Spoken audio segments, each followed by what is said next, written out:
പ്രവാചകൻ എല്ലാ ആൾക്കാരും കൃഷ്ണൻ എല്ലാവരും ഇടയന്മാരാണ്.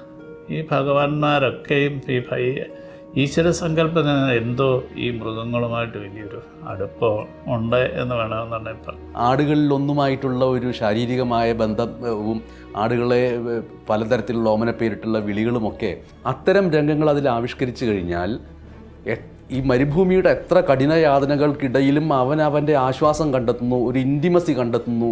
പിന്നെ അവിടുന്ന് വിട്ടുപോകാനുള്ള ആ ചോദനയ്ക്ക് ഒരു കുറവ് വരും എന്നുള്ളത് ആണ് എൻ്റെ ഒരു നിരീക്ഷണം. അത് ശരിയാണ്. Exactly you are correct. ഒരു നാടിനെ വിട്ടിട്ട്, അയാളുടെ കുടുംബത്തിനെ വിട്ടിട്ട്,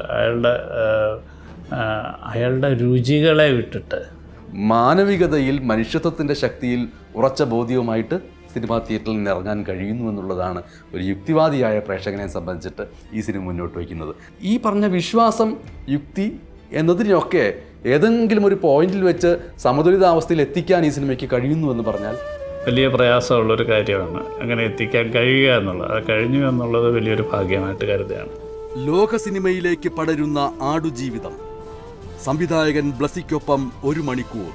ഇന്ന് രാത്രി 9-ന് കേരള വിഷൻ ന്യൂസ് ട്രൂ കോളറിൽ.